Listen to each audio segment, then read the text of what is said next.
Hey there, hi there, ho there, hello there, and gracious good morning to you. Welcome back to another exciting edition of the Cardinal Couple Radio Hour podcast, where we discuss the joy and excitement of UofL women's athletics. Certainly some exciting things, and well, let's be honest, not so exciting things happened to the Cards this week in their pursuits on the athletic fields and turfs out there on the campus and away from the campus, but we're going to cover as much of that as we can for you today, the goods and the bads. And Daryl has a major beef hanging up she just pulled out of the freezer, and I'm sure she'll be cooking that up for us later on. So that'll be fantastic to hear her go off on that.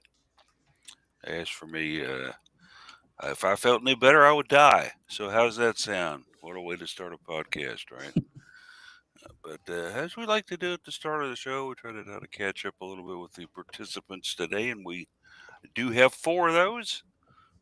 Case joins us about once a month. It seems like anymore, so he's off today. Not sure what he's getting into, but wish him the best of luck or whatever he's at today. But we do have Jared, we do have Jeff, and of course we have Daryl and me, Paul Lee. So let's catch up with the crew and see what they've been up to. Daryl, what's been going on with your week? Man, it was a fast week work-wise, but I have not been able to get any sleep over the fact that they gave Caitlin Clark a 10th rebound with a minute left in the game against us. And that's been the narrative of ESPN all week. And I am sitting here going through the video and the play-by-play, taking screenshots, ready to send this to the NCAA. I know, We, guys. It's a we great thing for the game, for the women's game to have a 40-point triple-double, but why did it have to be against us? we've got a bulldog in the hallway, and she won't let go of that blanket. Well, if they wanted a 40-point triple double, then why didn't they just give her another turnover? You know, yeah, I Oh, mean, yeah, they that could have done hurts. that easily too. Uh, it's early, guys, and we're already all warmed up. Yeah, there's definitely fire in the skillet. All we need to do is drop some eggs in there. There you go. Uh, Jared, what's going on with you? You got about 80 things to do today. What's going on with your week? Staying busy, lots of picture taken. Was out at the cheer and dance nationals preview last night, and got some field hockey going on today, and some work with a couple football players tomorrow, and then we're back to, I think, next weekend. We got softball and lacrosse coming back real quick, so no rest for the weary. There you go. Yeah, I saw that you were out there what did they did that at Southeastern Christian? Is that correct? So they did it out at Christian Academy. In the past, they've done the event at formerly known as Cardinal Arena. Volleyball obviously gets priorities of their own arena. And they've also done it out at the football Traeger indoor practice facility, but once again, football had an event and gets priority. So they pulled whatever strings they could out at Christian Academy of Louisville out there up Shelbyville Road. And they made it work. Good crowd in there. Lighting is awful, but hey, at least they got a chance to perform in front of the public and kind of get their last feel before they head down to the championships next week. It sounds like they were one step away from the Fern Creek Community Center, so there you go. But they got it in, and happy for them that they could do that and put on a show as they prepare to go to their national events. And Yeah, we've and we done saw pretty Olivia good in those Cochran things. out there. Yeah, I Yeah, heard she you took her as a date. How did that work out for you? if only no, she was Are, out are, are there you with an own the item now? I need to know about this. no, she was out there with the looked like a couple of friends, and I saw her from afar, but she was cheering them on. So that was really cool to see another student athlete cheering on other student athletes. Yeah, that's you were in the same building with her. Is basically what you're saying. Okay, Yes. that's cool. I did that once with the president of the United States. I was in the same building he was. Yeah, he was guarded by about 80 Secret Service guys, and I was on the other side of the room. But I was in the same room with the president. I was indeed. Turned out well. He didn't even recognize me. Go figure that. Were you there to be in trouble? Absolutely no. No, I was there with a high school trip to Washington D.C. Sometimes senior classes did that back in my day. We would go to historic places, and so we spent 2 nights in Washington and got to see actually the Smithsonian Museum for one day, which was cool as all get out. I'd love to go back there again someday. Which one? Yeah, It's a that's bunch of back them. then. Back then, there was the Smithsonian Oh, Museum. just the main one. Okay, yeah. Yes, Yeah. this was back before light and internet. Back when we were all on horse and buggies, and Yeah. I was. They let me out of the locks that they had moved down by the river end to go for one day. But anyway, Still living in the huts and all that. yeah, absolutely. Yeah, it was an Indian attack earlier, but some guy named Custer came in and saved us. I heard he didn't do too good later on, but anyway. But that's all right. Jeff in the house. Jeff joined us at 8:59. I said, "Hey, let's do a broadcast." So there Yeah. you go. What's going on with you? Just my morning routine, getting ready, and just I knew it was going to be close, but I thought I could make it a few minutes earlier, and so sorry for making the start of this couple minutes late, but we're rolling now. It's been a pretty good week. Got to watch volleyball again, so that helps. It's always good.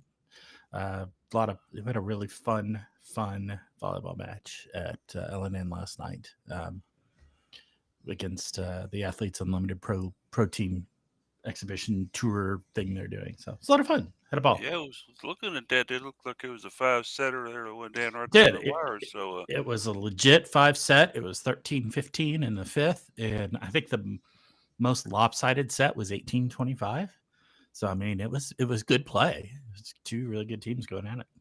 So our fifth set against a pro team was closer than our fifth set against Pitt in the Final Four. Oh yeah, a whole lot. We're just throwing digs this morning. Yeah, well, and also we are the first team to take a set off that AU Pro team on their tour. Now there was only their third event last night, so But they were in UK the other day. They were at UK Thursday. They won the air quotes best of 5 and as 4-0. So they tacked on another set because why not? They were at Ohio State last week, and they only played 2 games between AU and Ohio State, and AU won both of them. And then they jumbled up the teams and played a couple more sets with just both Ohio State and AU players on both sides of the net. So it was a little weird, but I'm sure it's fun. So we'll have a lot more coverage on that later on in the show as well. Unless you just want to go ahead and do it now. No. So it ended up going longer than I intended to there anyway. So your car's warming. It's on the road. It's rolling. You sure you don't want to go to the grocery? No, I'm good. You're going to turn it around. Okay, very good. That's fine. As for me, a rather unremarkable week for me. Not a whole lot going on except watching, of course, a lot of basketball. I was kind of upset about some of the basketball I saw earlier in the week, obviously, but didn't quite go to the Daryl Bulldog on the carpet madness of a rebound. That's fine. I mean, let's face it right now. Caitlin Clark is a media darling. ESPN has done everything but rename the channel for her. I'm surprised they're not calling themselves CSPN, the Caitlin Sports and Entertainment Network, because she's so perfect and wonderful. We love her. And I like the close-ups they were showing of her last night in the game, and they kept on showing her zits. That was pretty cool. Teenage America loved to see that, I'm sure. She's one of us, look. But anyway, so yeah, we got a Final Four. Whoopie-doo. Are we excited about it here in Louisville? Not particularly. No Cardinals there. Final Four, Final 2 now. South Carolina went home. Dawn Staley probably burned the city down before she left, but she was not a happy camper in some of her post-game remarks too. But other than that, dealing with some sickness in myself, and I'm usually just getting out of bed right now on Saturday to get ready and do a broadcast. But gee, look at him, Ma. He's got 2 cups of coffee in him, and he's talking on the podcast. So that's what I'm doing this morning. But we have a lot of stuff to cover today, so let's go ahead and jump on into it. We do have a little scheduling, and Jared has already put out the decree, no Twitter information. So he'll just be doing, schedule for us. And if he mentions Twitter, then we'll automatically disconnect him.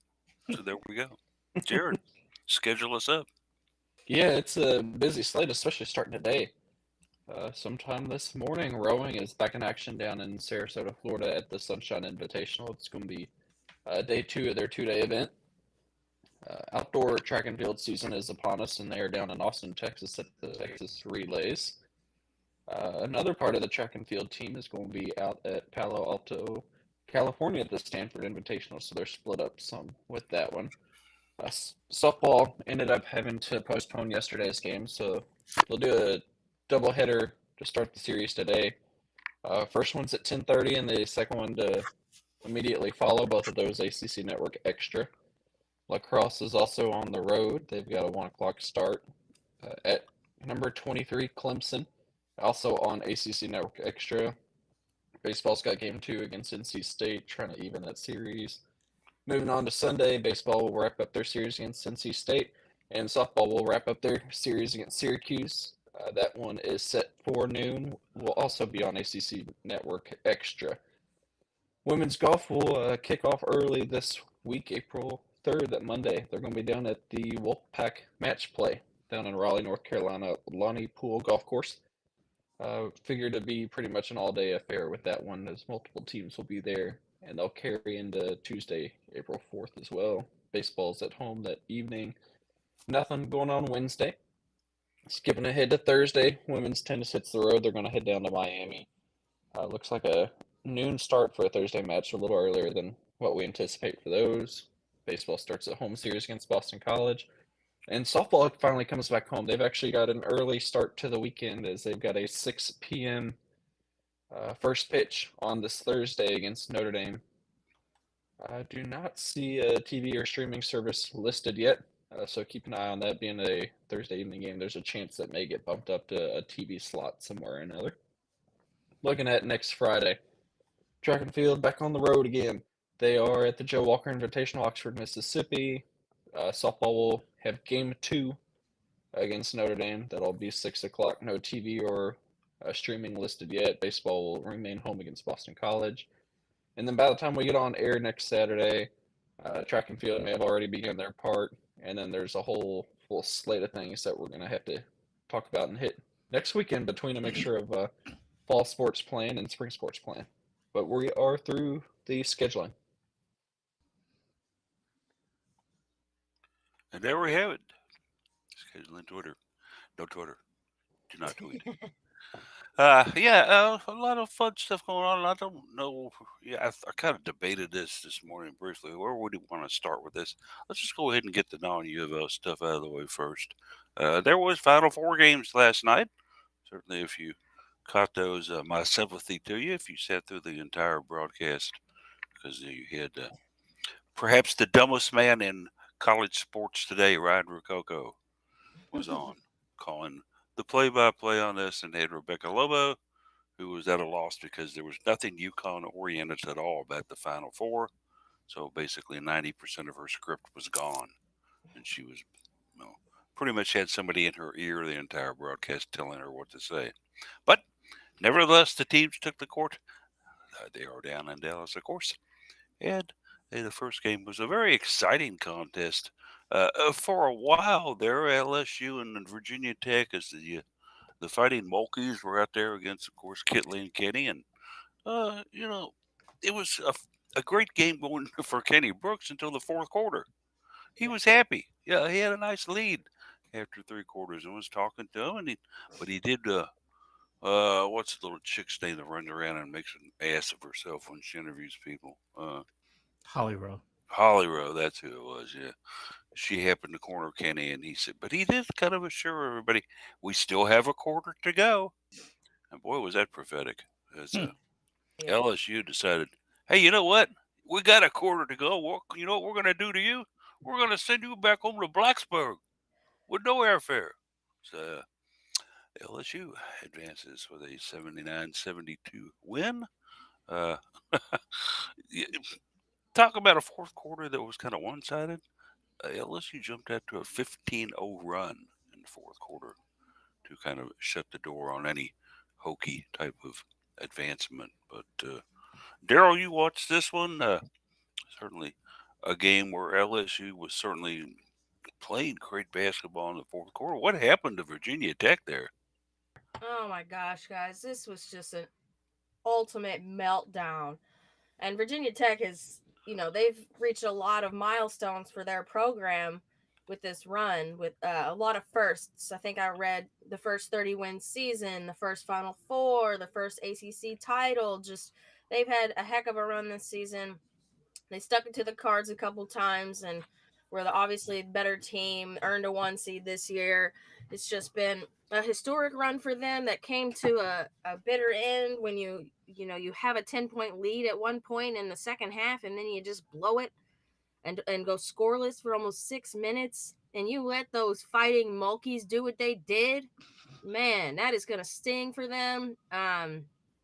Just a crazy game that you thought it was going to come down to the wire, but it didn't with the way LSU ran them out of the gym in the fourth quarter. Man, I was hoping to get an ACC team in the final in the championship. Then we got LSU, so I was actually really rooting against South Carolina because I did not want to see SEC championship, and luckily that was the case. Both the 1 seeds are out, guys. I think it's a 2-3 championship. This is just kind of huge for women's basketball and the championship and the tournament overall. I think I've watched almost every game and they've all been so competitive. And I mean, LSU, they are a great team. They really are. They believe in each other. They work well together. Angel Reese is insane. She's allowed to do whatever she wants on the court. Refs aren't going to call it. She knows it.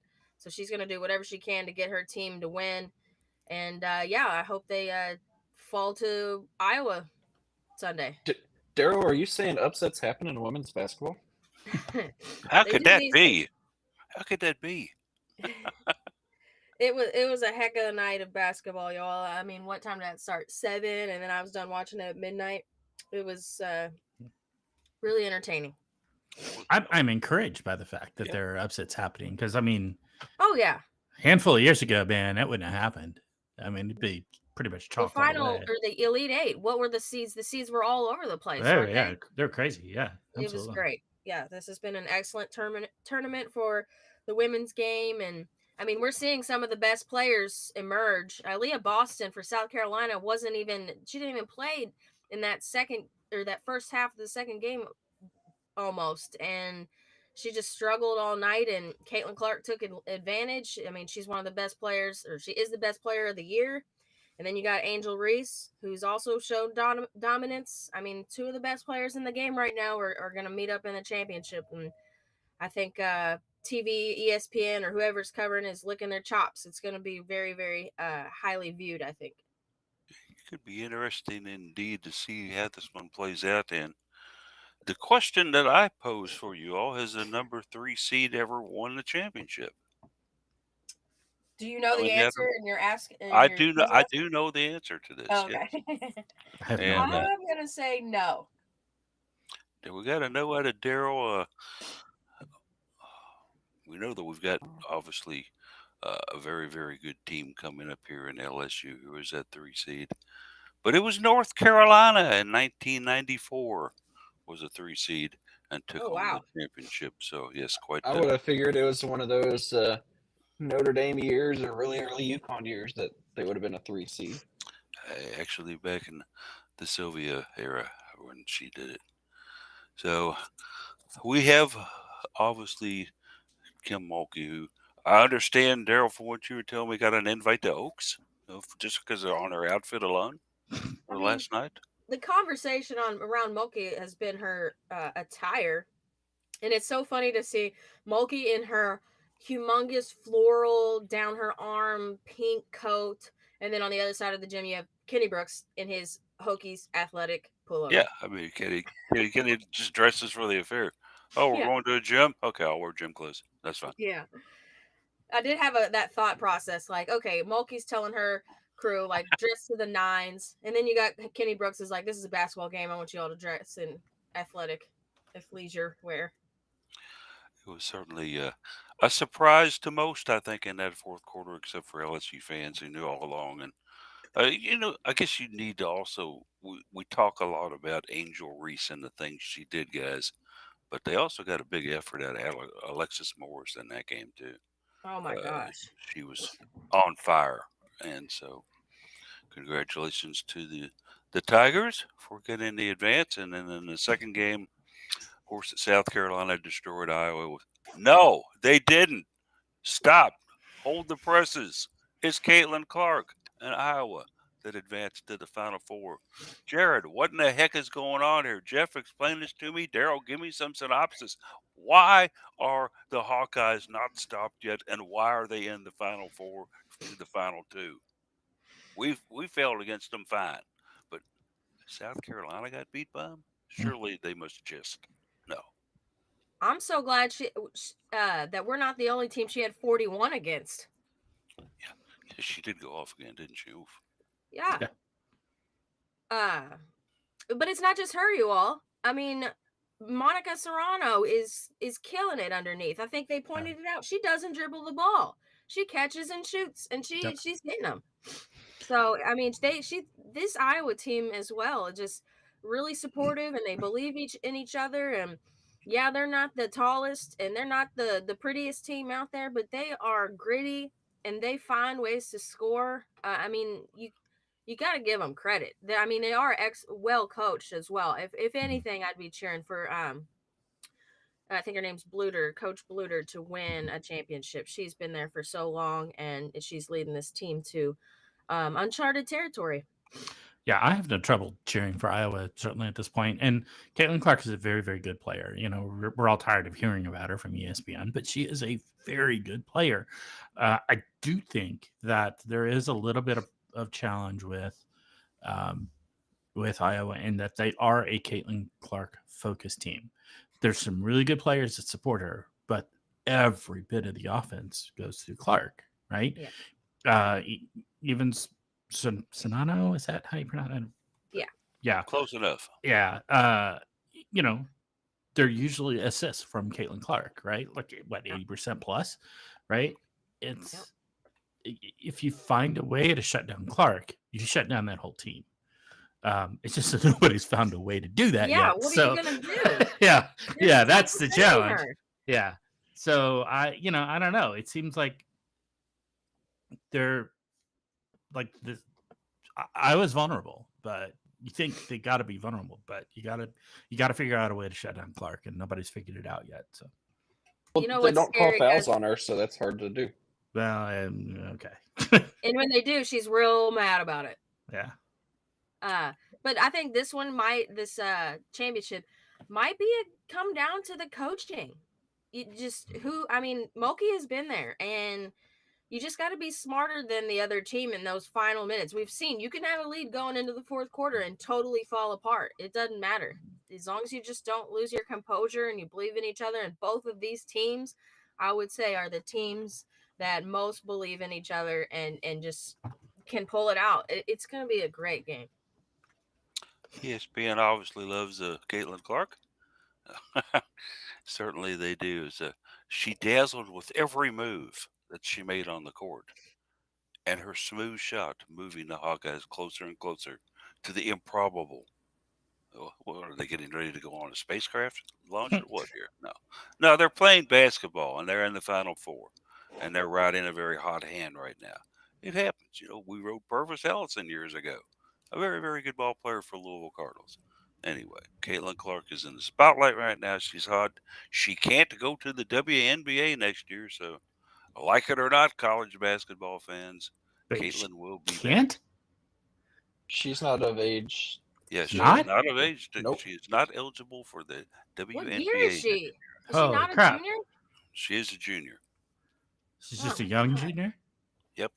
Wow. And so she will be back college basketball next year. Yikes. Gird your loins properly because she'll be out there staring haughtily at officials. I thought she and Decanter were going to get into a fight there one time. She Yeah. stared D down, and D just Oh, yeah, stared she right did. back at her. And D was like, "Don't step over that line, Missy, or otherwise I will throw a T on you so fast you'll think your name is Caitlin Clark." I would love to have seen that too. Yeah. Someone in an LSU game got teed up for something that was said against, I think, towards a ref. They were quick to call it too.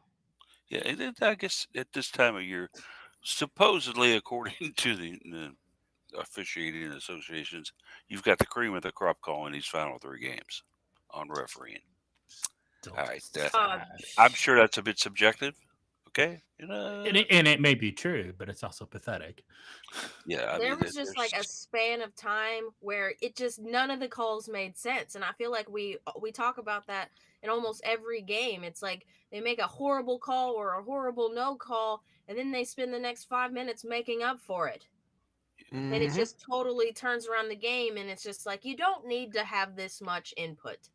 We don't need to realize you're there. and Iowa fans are a hoot. There's no doubt about that.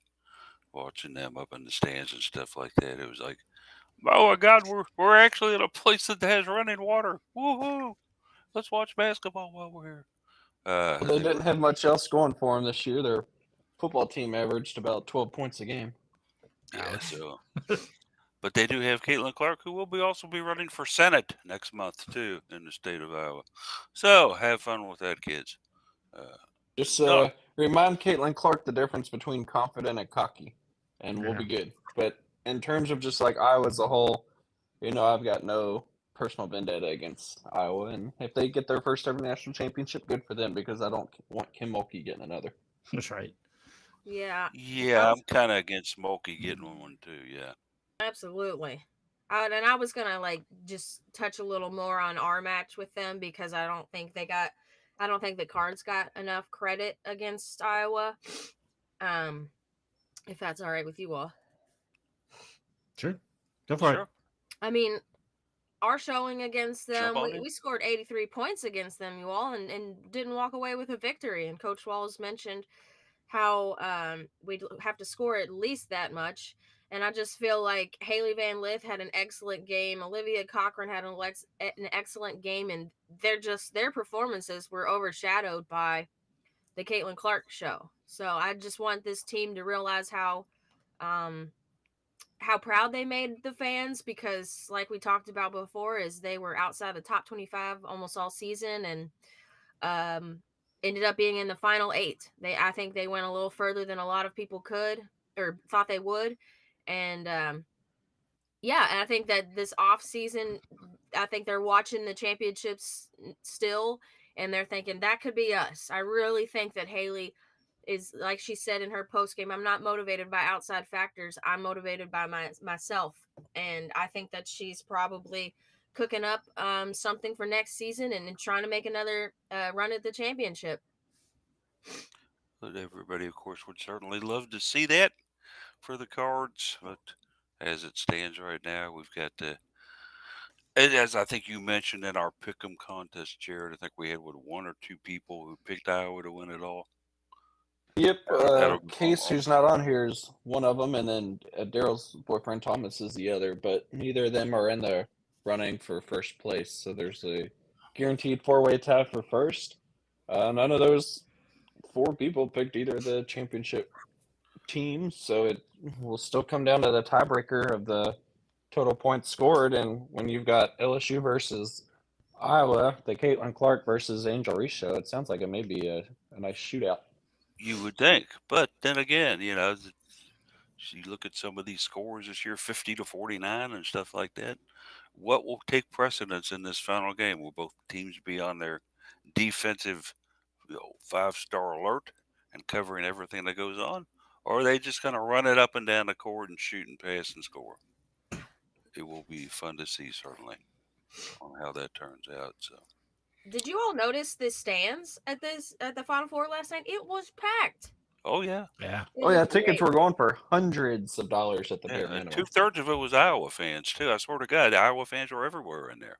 It was Yeah. so loud. I mean, and you see everybody in the stands and they're having a great time.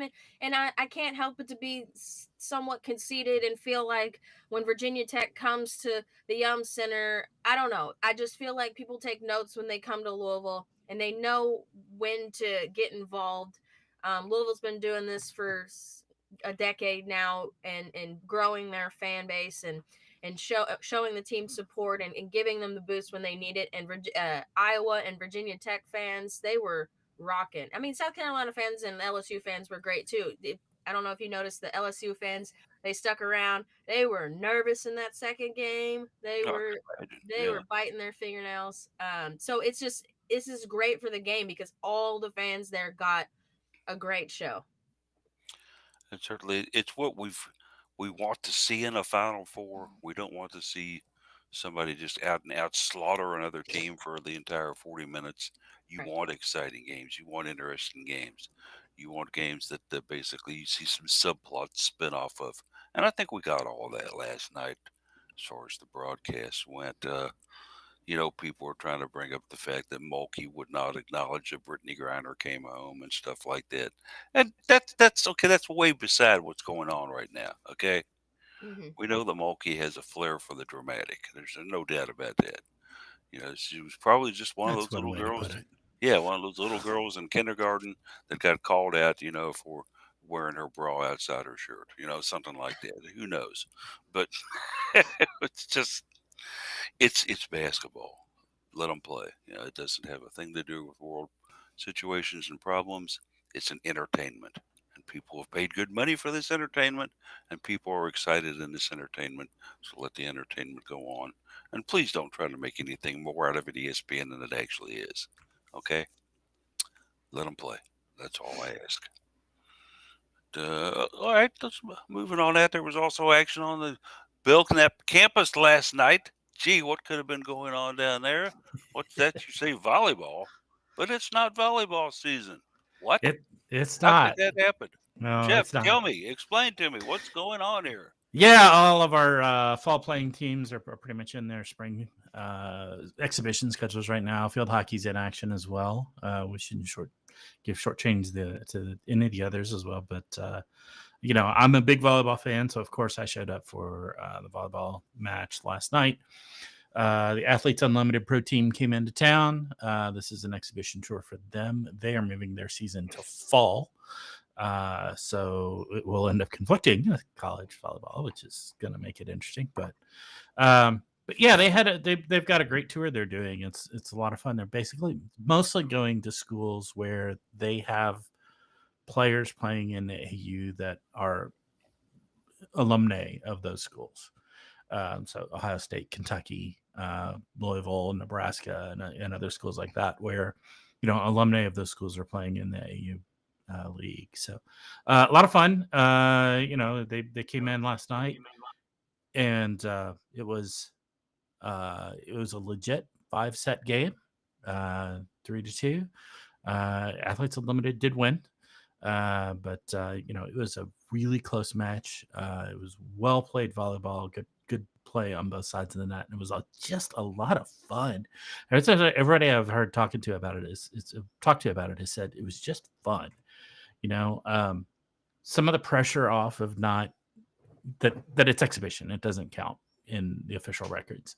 And that's true of last week when we played Kentucky, but that's still a rivalry game. This is less of a rivalry. Everybody respects each other and has fun and good friends, and so they went out and played and had fun. It was great. We certainly saw they kept score on this thing. It was a 5-set thriller, as we Right. mentioned. Stuff that we did see some familiar names from last year, but Jeff, we also saw a couple of names pop up that you kind of like, where did this come from? This is interesting. Talk a little bit about the players that they're making a little bit of impact for the Cards right now. Oh yeah, okay. So we have let's see. Nina Moore is showing up as a pin hitter. She was a redshirt freshman last year, so she didn't see the court, but she's making an impact on just all over the front line. She's playing a little bit of left side and right side. We've been playing a little bit of 6-2 offense, which is a lot of fun, which means you need another right side hitter. And Nina has been the one that's kind of shifted over into that position. Then obviously Charity Looper is the transfer that came in from UCLA. Have that right? I think that's where she came from. And she is amazing.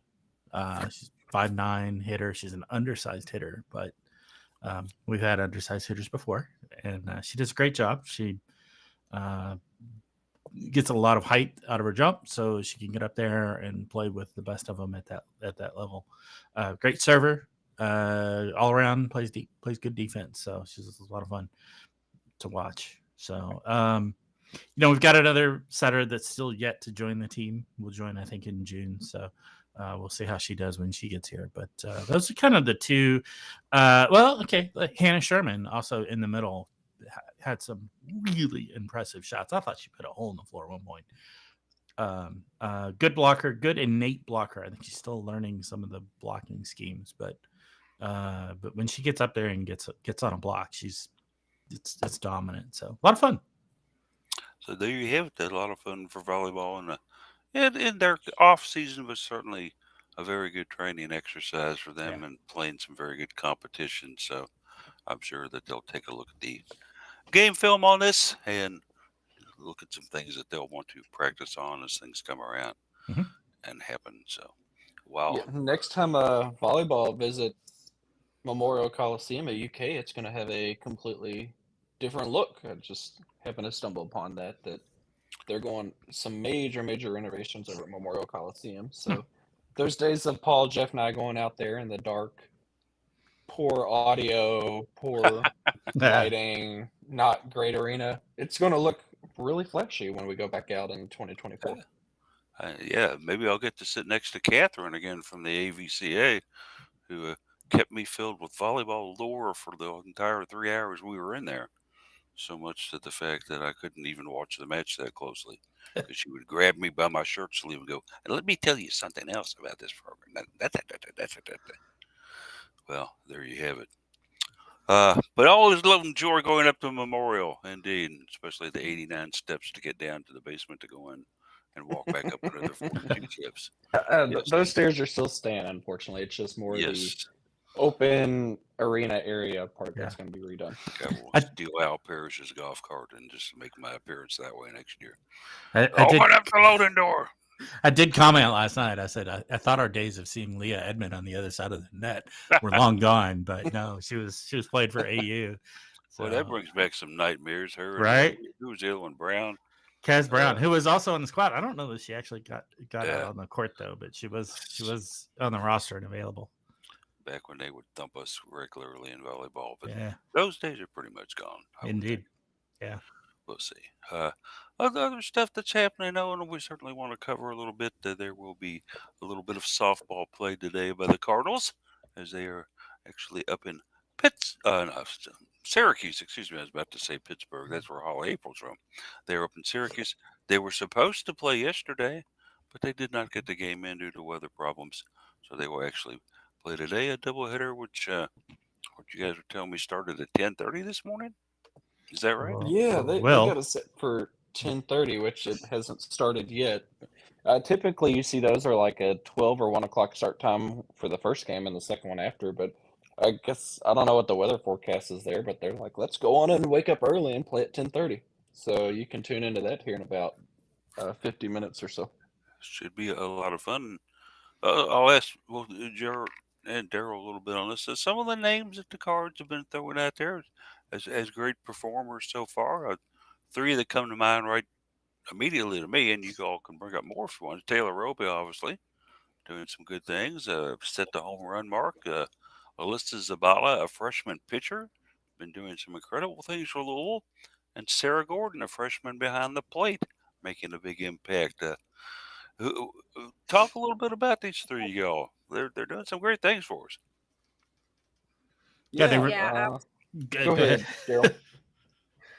Sarah Gordon is who came to my mind because she's young and she's putting the bat on the ball and she is very active behind the plate. So, I mean, Taylor Roby, she's been around a few years, so we know what she can do. But I was surprised to see Sarah Gordon and the way that she held her own, and I'm excited to see how she can grow with this program and Holly April. And I think she's small right now, so once she gets a little more size on her, she could be huge back there behind the plate. And the Cards are looking good right now overall.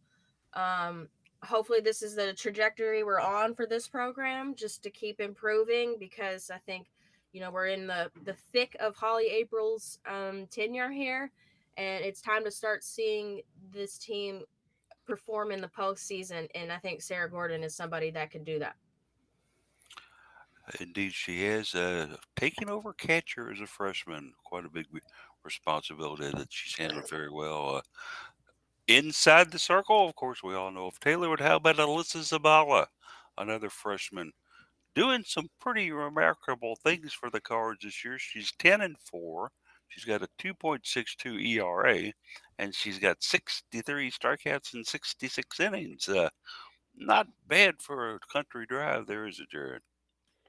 Not at all. As a true freshman, excuse me, as a true freshman to be able to put up numbers like that, and I think they had the pitch radar gun on the screen at UK during the weekend. I think she's topping out in the high 60s, which is certainly phenomenal for Yeah, it's softball impressive. purposes. Yeah. And then to average just about a strikeout an inning, that you don't see that much except in elite pitchers. And I think what she's shown so far, I think there's still a little bit of trying to control her ball movement with a few of the pitches, but I think she's got a lot of potential to be a big time ace in her later years at UofL and a potential All American. And I think, as you mentioned with Roby's been pitching better this year than she is last year with the pressure offer, but she's also hitting a lot better. I think Roby's, I mean, and should be a front runner for an All American award this year. You know, the Cards are batting 320 as a team. That's pretty remarkable in itself. But, Jeff, I didn't mean to slight or neglect her, but Corby Otis was actually the ACC Co-Player of the Week last week and is getting some very big recognition, sir. Yeah, absolutely. We've got a lot of really great, talented players on this squad, and starting to put something together. And I'm really hopeful for some great performance later on in the season, like Daryl was saying in the postseason. Corbietis is certainly a part of that outfielder. She is producing at the plate very well. She's not not necessarily a long ball hitter, but she's always making good contact, getting it out. She can put it long on occasion, but it's not what she's particularly not particularly commonplace for her. So, but she's doing great appearances at the plate, passing the bat, getting on base, usually extra bases. She's been very impressive. Corby Otis, Easton Lotus. A lot of these players that were with us last year, a couple of them were injured last year, unfortunately, that are really showing up and really doing some great things. As they move it to a double header today, one of the things that I've noticed about this team too is I had talked to Holly April earlier in the season. I said, "What is going to define this team? Are you going to be a team that's going to play long ball on others and get, have these big gluts of 4 or 5 run innings to put teams away? Or are you going to piecemeal them? Are you going to be a run up, run down, run up kind of seesaw team?" Holly did not seem to think they had a lot of power, Jared. Maybe not, but I've seen some players on this team that can really hit the ball. I think they got a lot more power than she wants to give them credit for. I mean, Hannah Files got 5 home runs, Daisy and Sarah Gordon each with 4, I believe. And as you mentioned, Corby Otis has a few, and Corby's got some triples in her this year too. I think she's given Funky a run for money from back in the day. And then obviously Taylor Roby, just the home run queen at Louisville at this point. So I think you need to give the Cards a lot more credit for their power hitting than what they want to do. But then once you do get to the backside of the lineup, especially with a lot of those lefties, some of the players you might need to stack 2 on top of them to make the height of a full person. There's going to be a lot of small ball, a lot of slap hitting, and that's expected with some of your smaller players. But hey, they've got some speed, and with the aggressive base running we're doing this year, you need speed. That's exactly where I was going to go, Jared, to piggyback off of that is who says you need power when you have speed? You just got to get around those bases. Yeah. I mean, and I don't, if we want to get into that game on Wednesday, guys, That's exactly where I was going to go next, Daryl. So, kind of relay that for us a little bit. Yeah, so I actually had to write up the recap for this one. Jared and I switched this week, so I was looking forward to this match because it's a rivalry one, but it was in Lexington, so didn't get to make the trip down there. Thank you, Jared, for doing that. The pictures were very good, even though the outcome isn't what we wanted. But anyways, so I mean, the team put up a fight against Kentucky, and it's just one bonehead error kept them from making it a game. I just shake my head about that game. Just a quick recap for listeners is the Cards put a run on the board in the first inning, which seems like a tall task against Kentucky sometimes this year, in recent years. But Kentucky responds in the bottom of the first, and then the Cards fell apart in the fourth. One huge error at first base where the ball goes off of the palm and then in foul territory allows Kentucky to stay in on offense, and they score 3 runs after that error, and that was the difference in the game. That is just one that's gonna annoy hopefully annoy this team, annoy the coaching staff. It's just one opportunity they really could have used that game or that win against a rival, against a ranked squad.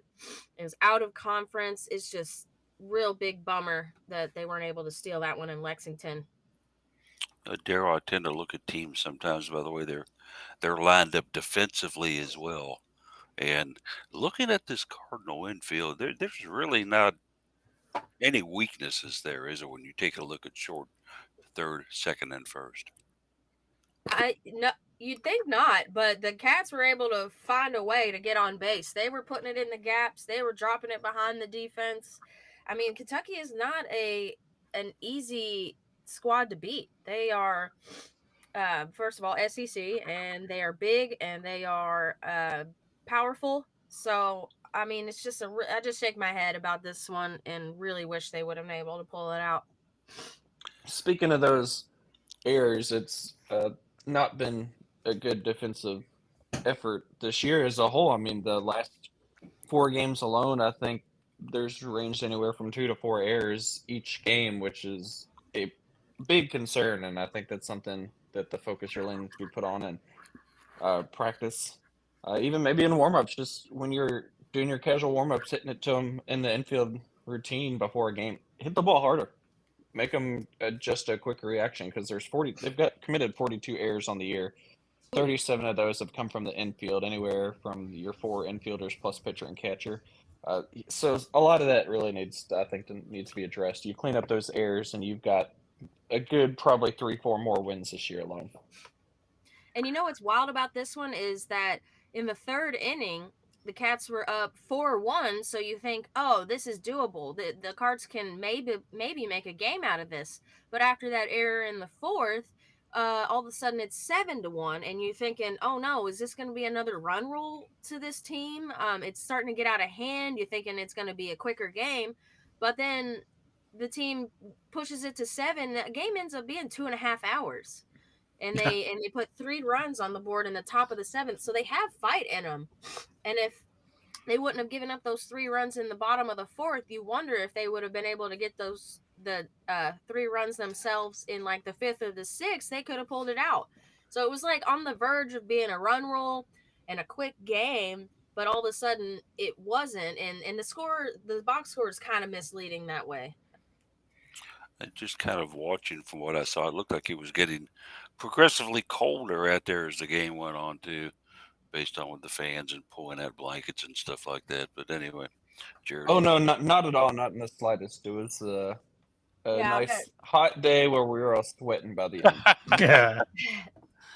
I bet if you were playing, you didn't really feel it. I'm sure the emotion and adrenaline probably made you not notice the cold that much. And sometimes losing teams tend to notice the elements more than winning teams. But you do have to add, like what Daryl said, though. You got to give Louisville credit for the fight in them. Not only was it 7-1, but UK had 2 runners on base in that 7-1. Was it bottom of the 4th, I believe? So they could have easily pushed it up. You drove those runs in to make a 9-1 run rule situation. But no, I mean, Gabby Holloway came in and got a couple outs there real quickly, and then you turn around a couple innings later, top the 7th.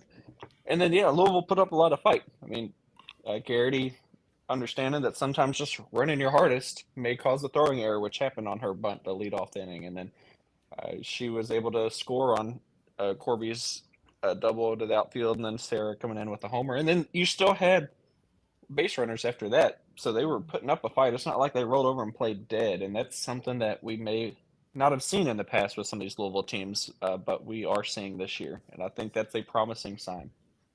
And that was the other thing is the Cards used 4 pitchers, and Kentucky or the Cards just started scoring and getting some runners on in the 7th once Kentucky's starter got kind of tired. So because once they pulled her and put in a new pitcher, it was 1, 2, 3 and done. A situation for the Cards where they will try to bounce back from that midweek loss. They go up to play a Syracuse team that's kind of middle lower pack of the ACC. Actually, the last time these two teams played each other was in the ACC tournament, and it was Syracuse who sent us to the sidelines up in Pittsburgh, where they held the tournament last year with a 2-0 win over us. The revenge factor could also be there for Louisville as well as they go into this one. Certainly should be worth watching. And I'm looking that we need to talk a little lacrosse too, I'm sure, here before we actually get off the broadcast today. So let's kind of take a look at what's going on with the lacrosse program as the Cards are down in Clemson today. I've made the trip down to the land of boiled peanuts and Katie's parents, right, Jared? To take on top 25 Clemson. Now, who would have thought that? They haven't had a program very long in lacrosse down at Clemson, but they have certainly built themselves up to where they're now a top 25 team, and certainly could be interesting for Louisville down there. The Cards 4-6, they're 1-4 in ACC play, and been fairly active lately. This will be their 3rd game in 8 days for lacrosse. That's pretty heavy schedule there, bud. Hey, they do. They get a week off after this before they go to Virginia Tech, which I think it's needed. But they are fresh off a really disappointing loss at Ohio State. That's a game that you had 2 teams that were similar in record, similar in just stats total. That I thought we'd see a much more competitive game, and to end up losing by 10 and have the running clock there at the end is not something you want to see out of a program that you're hoping to continue to rebuild. And a loss, if they were to lose today to Clemson, they'd fall to 4-8 with 4 games remaining. So the best they could finish regular season would be 500. So I think you've got to find a way to pull a win out of your hat today. I had them at 4-6, but you must have them at 4-7. Then I just went to the UofL website on that one. Yeah, that's exactly what I was looking at too. So there you go. There's discrepancy even within the Cards' own website. But Jeff, this is a lacrosse team this year. There isn't really one person you can kind of take a look at and say, okay, this is our prime scorer. This is the one that we're going to depend on for goals. You've got actually a pretty wide variety of people. Yeah, you've got several that can step up and do well, but yeah, you're not looking at a single superstar on the team. Nicole Peroni is the one that comes to mind for me right off the top of my head. But yeah, it's kind of it's a scoring by committee here, which can work, but it hasn't worked enough. I don't think this year, unfortunately.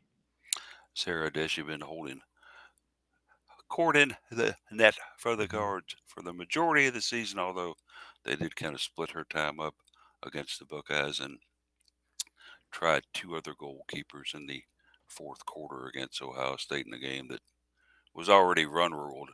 So running clock is what they call it when a team gets up by 10. So what about this Clemson team? Let's take just a little closer look at them. They're actually 9-4 on the season. Okay. But then when you take a look at ACC, they're the same as us. They're 1-4. So what did they do? Front load the start of their schedule with a bunch of pushovers? You got to wonder if they were actually 9-0 before they went into conference play. Last out, they lost to North Carolina, 17-8.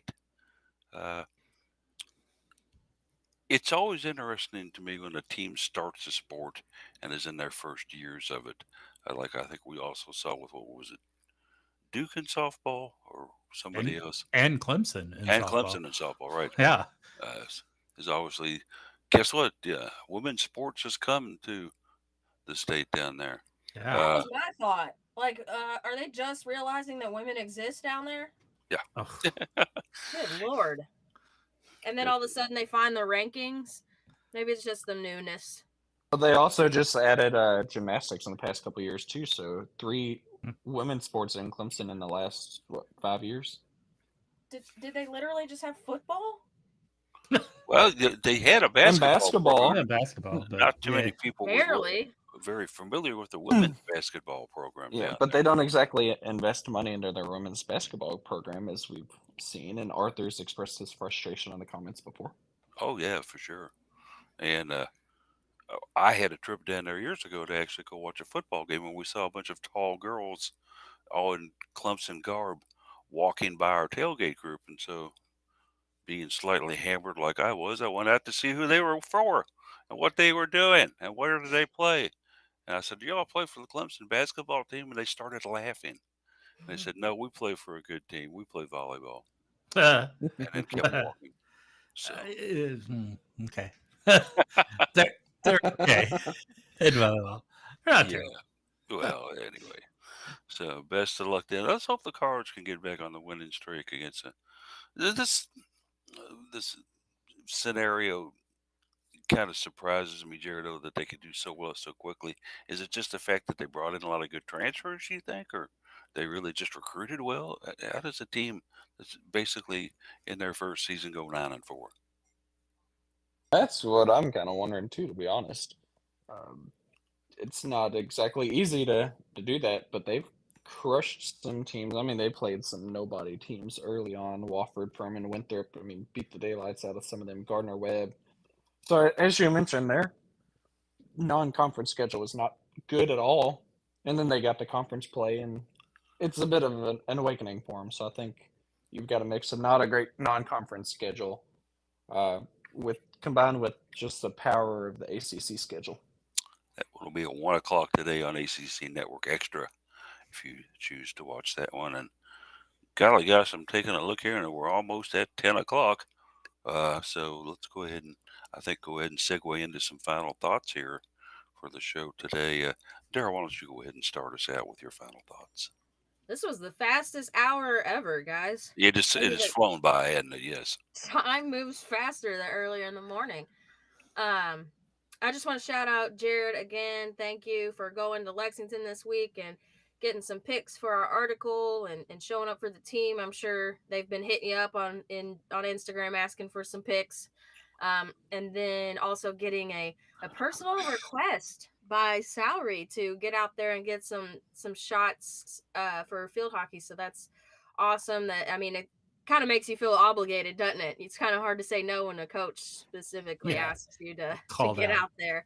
Yeah, So when they specifically reach out and say, "Hey, can you shoot these?" You're like, "Oh yeah, let me rearrange my schedule. I'll be there." Yeah, no, Yeah, it's just so kinda that's ask you so for- awesome though. What And was thank that you for Pappy doing Van that. Winkle? Let me have a little taste of that Pappy Van Winkle, Coach. I'll be there. Yeah. Hey, and you know what else? Not even a side note. When players from other ACC teams are asking you for some shots, I cool. think that is a testament to just your commitment to photo, and I think it'll maybe one day bring some future recruits here. I think you should be getting some of that NIL money from them too. I do too. Ooh, that would be nice. Where do I sign the petition? Yeah. Everybody knows Jared on the campus except for Rocco. So good job there. Hey, he finally found out who I was at the lacrosse home opener. So there you go. As Jared will soon be running for provost general of the campus down there, and we'll take photos, of course, of the entire ceremony in addition to accepting the award. All right. Final thoughts, Jared. Then. I guess thank you to Lori for the last minute request to get me up to UK, or I shot her a last minute request to get me credentialed, and obviously thank you for the UK SID crew for making that happen and having that credential ready to go when I arrived. I wish I would have seen a Louisville win, but I was still happy to be out there and capture some moments for the softball team, anyways, win or lose. There you go. He was on there and got some good photos. And certainly we try to show as many of those as we can at the website. So if you ever want to see some of Jared's work and you're not familiar with our website, why would you be listening to this show? But no, seriously, we do a lot of photos of Jared there, and always make sure he gets recognition for the ones that we use that he is taken. So We good do need stuff. to add some more selfies to the site. Yeah, well, that's expected every day. I'm going to get a selfie from you about something. I'm very disappointed you didn't send one of you and O to me. A Mhm. selfie, where she was dunking on you while you were standing there and all or something. No. But yeah, Jared's good for a selfie. It's kind of like a vitamin theory and regimen. A selfie a day keeps the camera working or something. I don't know what Yeah. it is. Uh, It's a lot cheaper than the alternative of getting a camera fixed. yeah, absolutely. Whatever works for you, that's fine. You stay at it, keep taking photos, and whatever. Don't get in any opposing coach's way when they're upset. Might not be good for you. Jeff, what you got going on final wise? Yeah, not a whole lot else. Yeah, spring sports, exhibition sports are also in action. We talked about volleyball earlier, but field hockey today. Obviously, we were talking about Jared going out and take shots of that. So that's at what 11-4. Is that what? 11-4 today, and I think they've Yeah. got a 10 o'clocker tomorrow. Yeah. So it's a good chance to get out there. There is one more home spring match for volleyball that'll be in 2 weeks on Saturday on the 15th, April 15th. So I had a couple sitting next to me last night who are on the waiting list for season tickets for volleyball, and we're told it would be 2 years before they got tickets. So they were taking this opportunity to come out and watch them in spring play, which was I thought was pretty cool. But yeah, it's a good opportunity to get out and watch some of these teams with a little bit of a different crowd than is normal. All of which screams out dramatically for a larger arena, but that's Well, another yeah, So, topic. Jeff, that means we're not getting another arena for at least 2 years. yeah. I don't know. I mean, I haven't heard anything about that. I mean, I think it's going to be 2 years, barring any crazy changes. And even if we start it right now, it's going to be 2 years before it's ready to go, right? Just to build it. Yeah, it takes forever to build it. Yeah. I mean, I guess Cardinal Couple could fund it and have a I'm new thinking Cardinal more Couple arena on campus. Donovan Mitchell just to go saying, okay, take about 80% of this paycheck this year because I really don't need it and give it to UofL and let them build something for volleyball down there. You can name it after me if you want to. That would be fine. Yeah, I mean, Donovan, what you're sitting on $180 million. That ought to get you back and forth to the grocery, okay, huh? Maybe throw something back into the campus that made you what you were. But just my side. And that's, another thing that I'm going to use in my final thoughts here is with basketball season officially ending, our readership on the website does tend to drop. And it's common knowledge people do. We get a lot of people who come in to read about the basketball and the basketball that we put on there. And once basketball season over, they maybe check in every once in a while, but are not consistently reading the site like they were during basketball season. My call to action is to you all, the ones out there who kind of drop about us and forget about us until basketball starts up again in the fall. Stay with us during the summer. We're actually a very fun website to read. We're a very fun broadcast to listen to. We talk about a lot of things, and we'll occasionally throw basketball trinkets in there, along with the other sports that we cover. The whole thing is, if you want to get the full experience of Cardinal Couple, stay with it all year long, because we're working just as hard in the off season of basketball as we are the rest of the year, and we're out there working for you. So give us a read, give us a comment every once in a while. And this is where I would used to say, and make sure and donate to the site, but we don't do that anymore. Just read the site. That'll make us all very happy. But that'll do it for today's broadcast. I want to thank everybody for listening. Certainly hang in there and go Cards.